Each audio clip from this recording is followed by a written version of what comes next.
আজকের এই বরণ এবং বিদায়ী অনুষ্ঠানে আমাদের একজন শিক্ষক বলে গেলেন, সততা এবং নিষ্ঠার সাথে আগামী দিনে তোমাদের দায়িত্ব পালন করবা। কথাটা ভুল হয়ে যাবে তাই আগেই বলে দিচ্ছি। সততা আর নিষ্ঠার সাথে দায়িত্ব পালন করতে যে বহু ঝড় আমাদের উপর দিয়ে যাচ্ছে, এই ঝড়ের মোকাবেলা করতে হলে শয়তানকে দিয়েই করতে হয়। সেই ঝড়ের মোকাবেলার মধ্য দিয়েও আমাদের মাঝে যিনি হাজির হয়েছেন, আমি অত্র বিদ্যালয়ের পক্ষ থেকে তাকে জানাই সততা এবং নিষ্ঠার রক্তিম শুভেচ্ছা। আজকে আমরা এখানে উপস্থিত হয়েছি দুইটা অনুষ্ঠান। একটি হলো উচ্চ শিক্ষায় শিক্ষিত হওয়ার লক্ষ্যে বিদ্যালয়তে আগমন, আরেকটি হলো উচ্চ শিক্ষার উদ্দেশ্যে অন্যত্র যাওয়ার বিদায় লগ্ন। আসলে বিদায় সে বিদায় নয়, এ বিদায় ক্ষণিকের বিদায়। এই বিদায়ের মধ্য দিয়ে এই বিদ্যালয় থেকে কি অর্জন করেছ তার বহিঃপ্রকাশ হবে অন্য বিদ্যালয়ে। শিক্ষকরা, আমি আমার রাজনৈতিক জীবনে যতগুলো পথ পরিদর্শন যাতায়াত করেছি তার মধ্যে শিক্ষকদের থেকে অসহায়ত্ব জীবনযাপন মনে হয় আর কারণ নেই। 3টা মাস শিক্ষকদের বেতন হয়ে নাই। গত সপ্তাহে একজন শিক্ষক আমার কাছে বলল, ভাই যে কোনো ভাবে হোক 1 বস্তা চাউলের অ্যারেঞ্জমেন্ট করে দেন। পেটে ক্ষুধা,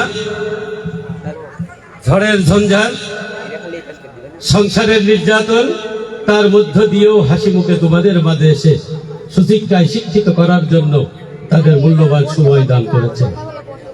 এই দানটা যাতে বৃথা না যায়, এই দানটা যাতে আগামী দিনে আমাদের ভবিষ্যৎ হয়ে তোমরা আবার ফিরে আসো এই সমাজে। এমনই ভাবে শিক্ষা অর্জন করো যে বিদায়ী শিক্ষক কোনো না কোনো একটি পদে দেখা হয়ে গেল, সেই দিন কিন্তু ওই শিক্ষককে যথাযথ মর্যাদায় সম্মানিত করো। ন্যায় স্বয়ং রব্বুল আলামিনের কাছে দায়বদ্ধ থাকবেন। আর যারা আজকের এই বিদ্যালয়ে উচ্চ শিক্ষায় শিক্ষিত হওয়ার লক্ষ্যেই বাবা মায়ের শত কষ্টের উপার্জিত অর্থ নিয়ে এই বিদ্যালয়তে ভর্তি হয়েছেন, আপনাদের উদ্দেশ্য থাকা উচিত যে সমাজে মানুষের মতো মানুষ হয়ে আমি সমাজকে কিছু দেব। সেই আশা যদি থাকে, ভদ্রতা, সভ্যতা, নম্রতা এবং শিক্ষার তেজস্বীতা নিয়েই তোমাদেরকে আগামী দিনের পথগুলো চলতে হবে। যদি তোমরা মনে করো এখান থেকেই ঝরে পড়বো, তাহলে আগামী দিনের সকল ভবিষ্যৎ আমাদের ম্লান হয়ে যাবে। তাই আমি প্রত্যেকটা আগত এবং বিদায়ী প্রত্যেকের প্রতি আমি আমার সন্তানদের প্রতি উদ্যত আহ্বান জানাবো যে যাতে আপনারা উচ্চ শিক্ষায় শিক্ষিত হয়ে সমাজকে কিছু দেওয়ার জন্য ছুটে এসেন আমাদের এই জীর্ণ শীর্ণ সমাজে। তোমরাও শিক্ষিত হওয়ার লক্ষ্যে অনেক ভালো বিদ্যালয়তে পড়ার জন্য তোমাদের প্রতিযোগিতা ভিতরে থাক, সেটা আদর্শ এবং সম্মানের সাথে। আমি আসলে এই বিদ্যালয়তে এসে আমার জীবনের অতীত সকল কিছু ভুলে গেছে। আমি বিদ্যালয় প্রতিষ্ঠিত করেছি, কখনো বিদ্যালয়ের পরিচালনা পরিষদের সভাপতি হই নাই। যাই হোক, কোনো না কোনো কারণে এই বিদ্যালয়ের সভাপতি হয়ে এই বিদ্যালয়তে আমি 2 দিন এসেছি।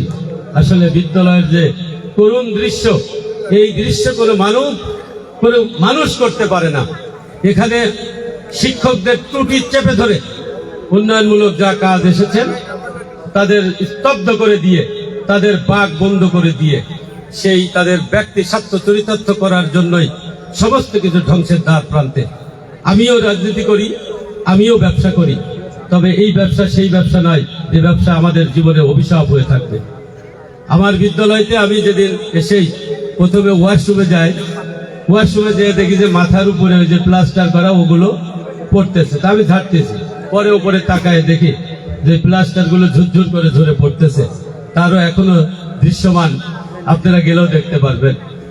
বিদ্যালয়তে এই বিদ্যালয়ে কর্মরত যারা আছেন তারা পানি টেনে এনে বাথরুমে বালতি ভরে রাখেন। কোন বিদ্যালয় আর কোন উন্নয়নমূলক কাজ আর কোন নেতা করেছেন আমার বলতেও ঘৃণা বোধ হয়। তাই আমি বাধ্য হয়ে আমি আমার রাজনৈতিক জীবনে যতগুলো উপজেলা নির্বাহী অফিসার পেয়েছি, বিগত দিনে যারা গেছেন তাদের মধ্যে হয়তো মনে হয় 7-8 জনকে অত্যন্ত কাছে মিশতে পেরেছি এবং তাদের সততা সম্বন্ধে জেনেছি। তার মধ্যে উল্লেখযোগ্য সততার আসনে অধিষ্ঠিত আজকের এই নির্বাহী অফিসার আপনাদের মাঝে হাজির হয়েছেন। আমি তাকে ডেকে এনেছি খুব অনুরোধ করে, শত ব্যস্ততার মাঝেও যে আমাদেরকে সময় দিয়েছেন, আমি আবারও তাকে অত্র বিদ্যালয়ের পক্ষ থেকে তাকে ধন্যবাদ জানাই। আমি শুধু তাকে সচক্ষে দেখার জন্যই এনেছি যে দেখেন, একটা মানব, যে মানবের অহংকার নিয়ে আল্লাহ পাক রব্বুল আলামিন এই আদমকে সৃষ্টি করেছিল, সেই আদম যে এত খারাপ কাজ করতে পারে সেটা আপনার সচক্ষে দেখার উচিত। আমরা কোনো অনুষ্ঠান, আজকে অনেকেই অনেক কথা বলতেছেন, আসলে অনুষ্ঠান করতে হলে মিনিমাম একটা ব্যয়ের দরকার হয়। এই ব্যয়টা বহন করার মতো কেউ নেই। একজন শিক্ষক কালকে বলল 12,000 টাকা বেতন পায়, কেউ 18,000 টাকা বেতন পায়। সে এই সংসার চালাবে না আমাদেরকে একটা সুন্দর সুষ্ঠু শিক্ষিত উপায়ে যে একটা অনুষ্ঠান হয় সেই অনুষ্ঠান করবে? যে অনুষ্ঠানই করতে যান একটা খরচের ব্যাপার আছে। তাই আমরা আপনাদের মনোপুত অনুষ্ঠান করতে না পেরে আমি আমার বিদ্যালয়ের পক্ষ থেকে আপনাদের কাছে দুঃখ প্রকাশ করা ছাড়া আর কিছু নেই। তো সেই ক্ষেত্রে এই উপজেলার কর্তা, এই উপজেলার গার্জিয়ান, সমস্ত বিষয়েরই গার্জিয়ান, আমি আজকে আপনাদের দুয়ারে ভিক্ষার ঝুলে নিয়ে হাত বাড়িয়েছি। যদি আপনার ক্ষেত্রে থেকে থাকে সেই বরাদ্দ থেকে আমাকে কিছু দিয়ে অন্তত পক্ষে আমার মানটা উজ্জ্বল করবেন। আমি এই পরিষদে 5 বছর চেয়ারম্যান ছিলাম, এমন কোন লোক বলতে পারবে না যে এই পরিষদ থেকে আমি 10টি টাকা খেয়েছি। এখন আজান দিচ্ছে, হায়া আলাস সালাহ, হায়া আলাস সালাহ, এদিকে এসো, এদিকে এসো, কল্যাণের জন্য এসো, কল্যাণের জন্য এসো।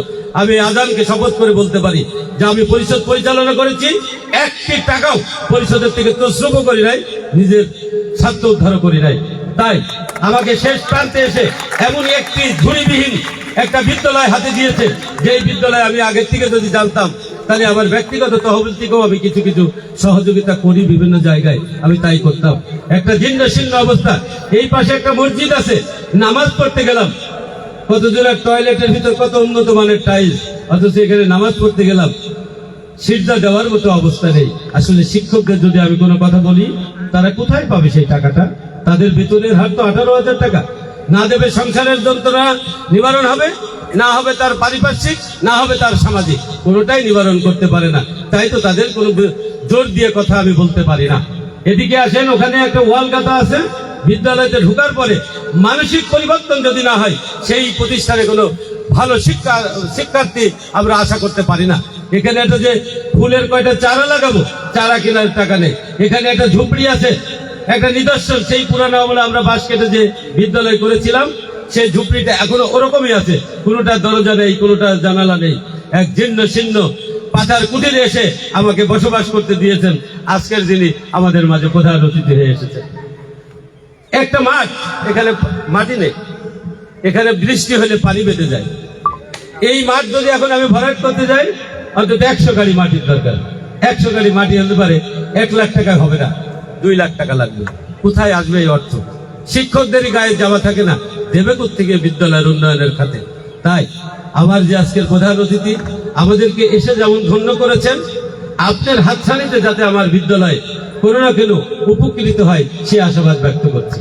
আর ছোট মা বোনেরা যারা আপনারা আজকে উচ্চ শিক্ষায় শিক্ষিত অর্জনে এই মালা বরণ করেছেন, এই মালাটার অন্তত পক্ষে সম্মান রেখে এই বিদ্যালয়তে যাতে আর ফিরে আসা না লাগে।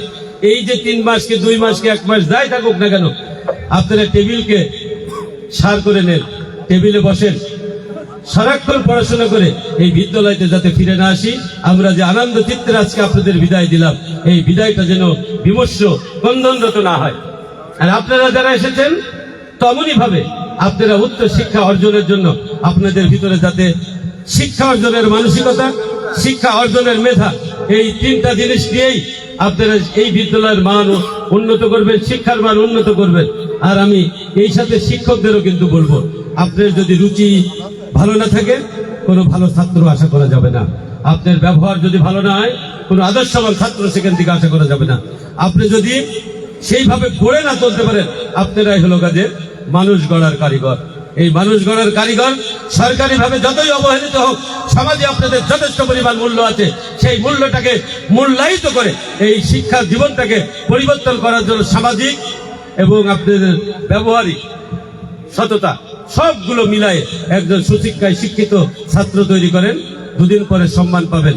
আর যদি আপনি সেই পরিবেশ তৈরি না করতে পারেন, তাহলে আপনি অপমানিত হবেন, আপনি লাঞ্ছিত হবেন, এর কোনো সন্দেহ নেই। বিগত দিনে আমরা কিন্তু দেখেছি। তাই অনেক কথা বলে ফেললাম। আমি আমার প্রধান অতিথি মহোদয়ের কাছে অন্ততপক্ষে আশা করব আমার বিদ্যালয়ের এই জীর্ণ শীর্ণ পাতার কুঠির যেন একটু কোনো ছায়া নিবিড় একটা পরিবেশ তৈরি করতে পারি। আল্লাহ পাক রব্বুল আলামিন উনার উপরে আবার কাশবান থেকে ওহী নাযিল হয়েছেন, আমাদের মাঝ থেকে বিদায় নেবেন। যদিও উনি বিদায় নিতে চাচ্ছেন, আমরা কিন্তু বিদায় দিব না, আমরা বেঁধে রাখবো। যে ওই দিয়ে নামতেও দিব না, ওই যে দিয়ে নামতে দেব, খোলাফুল গেট দিয়ে নামতে দিব না। সততার ঝুলি আমরা টানবো এবং সৎ ব্যক্তিকেই আমাদের পাশে রাখবো, এই আশাবাদ ব্যক্ত করে আমি আমার আলোচনা শেষ করলাম। খোদা হাফেজ। বাংলাদেশ জিন্দাবাদ।